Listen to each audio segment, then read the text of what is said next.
নমস্কার বন্ধুরা, সোনার কিচেন ঘরে তোমাদেরকে স্বাগত জানাই। তো আজ আমি তোমাদেরকে খুবই মজাদার একটা চিকেনের রেসিপি বানিয়ে দেখাবো। তো এই রেসিপির ভিডিওটি পুরো দেখার অনুরোধ রইল। আর এই রেসিপিটি যদি ভালো লাগে কমেন্ট করো, লাইক শেয়ার সাবস্ক্রাইব করে আমার পাশে থেকো। যারা এখনও পর্যন্ত আমার চ্যানেলটিকে সাবস্ক্রাইব করেছো তাদের কাছে অসংখ্য অসংখ্য ধন্যবাদ। যারা এখনও আমার চ্যানেলটিকে সাবস্ক্রাইব করোনি তাদের কাছে অনুরোধ রইল আমার চ্যানেলটিকে সাবস্ক্রাইব করে আমার পাশে থাকার জন্য। যারা আমার ফেসবুক পেজ থেকে দেখছো তাদের কাছে অনুরোধ রইল ফেসবুক পেজটা একটা লাইক দিয়ে একটু ফলো করে দেওয়ার জন্য। তো এই চিকেনটি বানানোর জন্য প্রথমে এখানে দেখো আমি চিকেন নিয়ে নিয়েছি। চিকেনটাকে আমি খুব ভালো করে ধুয়ে নেওয়ার পরে এই চিকেনের মধ্যে আমি একটু নুন দিয়ে দিলাম, একটু আমি গোলমরিচের গুঁড়ো দিয়ে দিলাম, আর একটু আমি লেবুর রস দিয়ে দিলাম, হাফ লেবুর রস দিয়ে দিলাম। আর এখানে আমি চিকেনটা হাড্ডি সমেত নিয়েছি, তোমরা চাইলে বোনলেস চিকেনটাও নিতে পারো। তো লেবুর রসটা আমি দিয়ে দিলাম, দিয়ে নুন লেবুর রস আর গোলমরিচটা দিয়ে আমি চিকেনটাকে একটু ম্যারিনেট করে রেখে দেব। 10 থেকে 15 মিনিটের জন্য আমি এইভাবে চিকেনটাকে রেখে দেব। তো এখানে দেখো লেবু নুন আর গোলমরিচের গুঁড়ো দিয়ে চিকেনটাকে আমি খুব ভালো করে মাখিয়ে রেখে দিলাম। তারপরে দেখো এই চিকেনের জন্য আমি কিছু উপকরণ নিয়েছি। তো আমি 8 থেকে 10টা কাজু বাদাম নিয়েছি, কাঁচা লঙ্কা নিয়েছি, আর একটু ধনেপাতা নিয়েছি, আর পেঁয়াজ পাতা নিয়েছি। সামান্য কিছু উপকরণ দিয়ে বানাবো আজকের এই চিকেনটা। তো এবারে দেখো আমি গ্যাসের মধ্যে একটা কড়াই বসিয়ে দিয়েছি।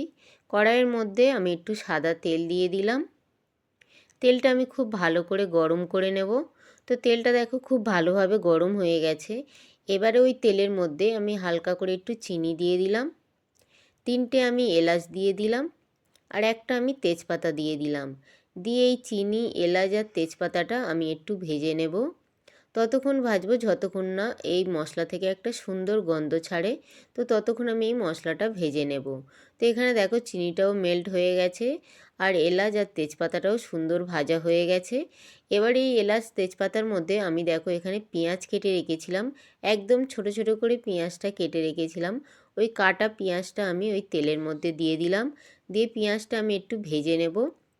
পেঁয়াজটা কিন্তু আমি একদম লাল লাল করে ভাজবো না, আমি হালকা করে ভাজবো যাতে পেঁয়াজের কাঁচা গন্ধটা চলে যায়। আমি সেইভাবে পেঁয়াজটা ভেজে নেব। তো পেঁয়াজটা দেখো হালকা লাল লাল করে ভাজা হয়ে গেছে। এবারে ওই পেঁয়াজের মধ্যে আমি একটু আদা আর রসুন বাটা দিয়ে দিলাম। আদা রসুন বাটাটা দিয়ে আবারও আমি পেঁয়াজটা কিছুক্ষণ ভেজে নেব।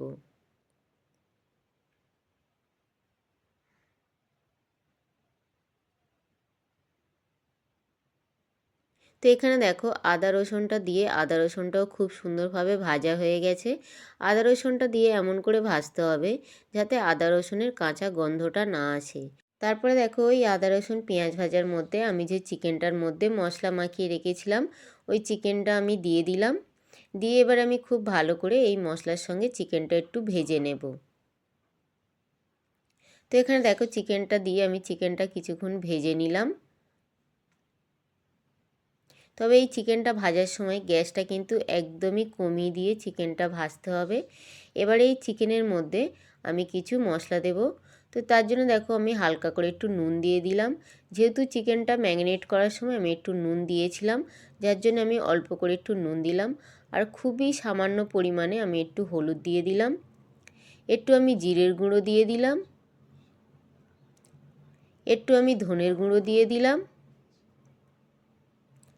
দিয়ে এবারে খুব ভালো করে আমি মশলাটা কষিয়ে নেব এই চিকেনের সঙ্গে। খুব ভালো করে আমি চিকেনের সঙ্গে কষিয়ে নেব।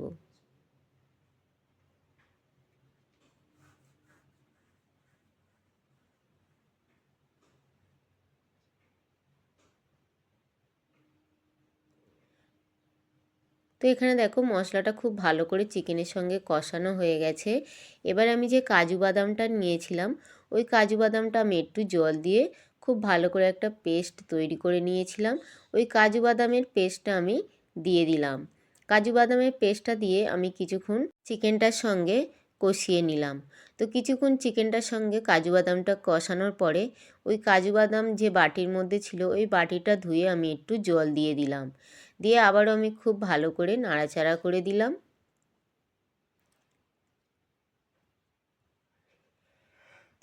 দিয়ে এবারে আমি একটা ঢাকা দিয়ে কিছুক্ষণ ঢেকে রেখে দেব। তবে গ্যাসটা কিন্তু কমিয়ে দেব, যেহেতু এখানে কাজু বাদাম দিয়েছি কড়ার মধ্যে লেগে যেতে পারে। আর ঢাকাটা খুলে মাঝে মাঝে কিন্তু একটু হালকা নাড়িয়ে দিতে হবে, নাহলে যেহেতু এর মধ্যে কাজু বাদাম দেওয়া আছে এটা কড়ার মধ্যে কিন্তু ধরে যেতে পারে। তো মাঝে মাঝে এইভাবে কিন্তু নাড়িয়ে দিয়ে চিকেনটা খুব ভালো করে কষিয়ে নিতে হবে।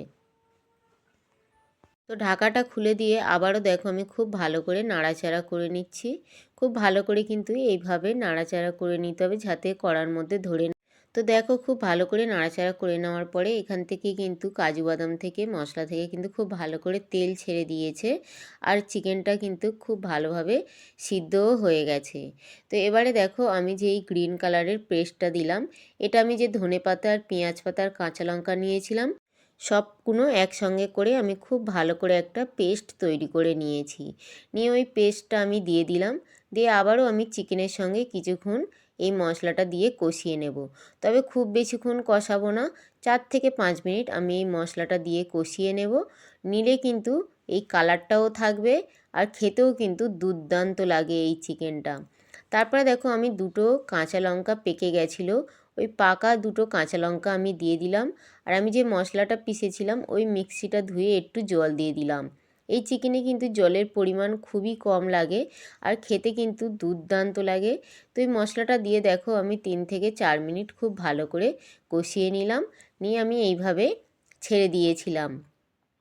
খুব বেশিক্ষণ কিন্তু কষালে এই যে ধনেপাতা আর পেঁয়াজ পাতার রঙটা কিন্তু থাকবে না আর খেতে কিন্তু ভালো লাগবে না। তো এখানে দেখো আমি 3 থেকে 4 মিনিট খুব ভালো করে কষিয়ে নেব। নেওয়ার পরে দেখো এখানে পুরো আমার চিকেনটা রেডি হয়ে যাবে। তো এখানে দেখো চিকেন থেকে কিন্তু তেল ছেড়ে দিয়েছে, তার মানে চিকেনটা কিন্তু প্রায় রেডি হয়ে এসছে। এবারে আমি কিছুক্ষণ নাড়াচাড়া করে নেব। নিয়ে এবারে এই চিকেনটা আমি পরিবেশন করার জন্য নামিয়ে নেব। তো একবার হলেও তোমরা এইভাবে চিকেনটা বানিয়ে খেয়ে দেখো। তো এখানে দেখো চিকেনটা কিন্তু পুরো রেডি পরিবেশন করার জন্য, আর আমি কিন্তু গ্যাসটা বন্ধ করে দিয়েছি। এবারে চিকেনটা আমি নামিয়ে পরিবেশন করে নেব। তো চিকেনটা এবারে আমার পরিবেশন করার জন্য পুরো রেডি। আর এখানে দেখো চিকেনটা পুরো রেডি হয়ে গেছে আর কত সুন্দর দেখতে লাগছে আর খেতেও কিন্তু দুর্দান্ত হয়েছিল। তো একবার হলেও তোমরা এইভাবে চিকেন বানিয়ে খেয়ে দেখো। আশা করি ছোট থেকে বড় সবাইয়ের ভীষণ ভালো লাগবে। চিকেন তো আমরা অনেক রকম করে বানিয়ে খাই, আশা করি এইভাবে কেউ কোনো দিন খাওনি। তো এই চিকেনটা রুটি পরোটা লুচি খেতে কিন্তু দারুণ দারুণ লাগে। গরম গরম ভাতের সঙ্গেও কিন্তু অসাধারণ লাগে। তো একবার হলেও তোমরা এইভাবে বানিয়ে খেয়ে দেখো, আশা করি তোমাদের ভীষণ ভীষণ ভালো লাগবে।